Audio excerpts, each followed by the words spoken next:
2024 के आम चुनाव ने भारतीय राजनीति को हिला दिया। एक तरफ एनडीए, दूसरी तरफ इंडिया। लेकिन इस बार चर्चा का असली केंद्र बना कांग्रेस और राहुल गांधी।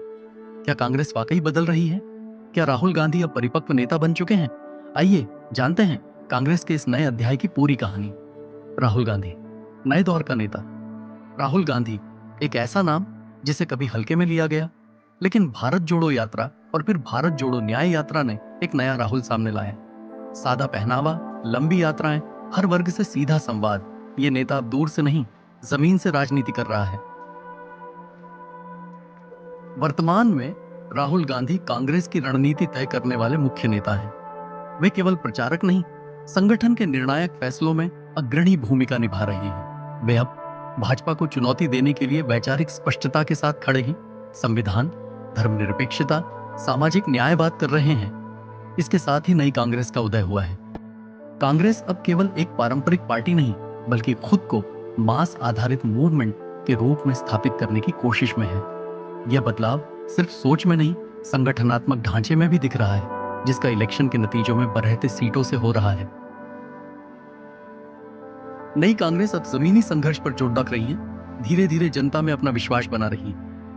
कांग्रेस अब जनता के असल मुद्दों जैसे बेरोजगारी, महंगाई, महिला सुरक्षा को संसद और संसद के बाहर उठा रही है। भाजपा की राष्ट्रवाद की राजनीति के जवाब में कांग्रेस ने संविधानवाद और न्याय का नैरेटिव पर जोर दे रही है। कांग्रेस ने नई युवा टीम तैयार की, जो तेज और मजबूत है। हर बदलाव के पीछे एक टीम होती है। कांग्रेस की नई टीम में आपको जोश भी मिलेगा और अनुभव भी। कांग्रेस ने नई टीम नई जिम्मेदारी दी है, जिसमें केसी वेणुगोपाल को संगठन महासचिव बनाया गया, जो राहुल गांधी के भरोसेमंद सहयोगी हैं। प्रियंका गांधी को महासचिव यूपी महिला मोर्चा का बनाया गया। सचिन पायलट को युवा कनेक्ट डिजिटल प्रचार, दीपेंद्र हुड्डा को एनएसयूआई युवा कांग्रेस का सचिव बनाया गया। जयराम रमेश को कम्युनिकेशन प्रमुख बने हैं। मल्लिकार्जुन खड़गे पार्टी को पार्टी अध्यक्ष, वरिष्ठ संतुलन बनाए रखने के लिए बनाया गया। युवाओं को आगे बढ़ाने का स्पष्ट संकेत दिया, जिसमें 40% पद 45 साल से कम उम्र वालों को दिया गया है। सोशल मीडिया और डेटा एनालिटिक्स पर ध्यान दिया जा रहा है। विपक्षी एकता में कांग्रेस की प्रमुख भूमिका में है। अगर विपक्ष एकजुट है, तो उसके पीछे सबसे बड़ी भूमिका कांग्रेस की रही है। राहुल गांधी ने खुद सभी प्रमुख नेताओं से संवाद कायम किया।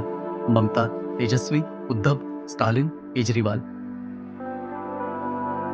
2024 के इलेक्शन में सीट शेयरिंग में लचीलापन दिखाया, जिसके वजह से इंडिया गठबंधन मजबूत हुई।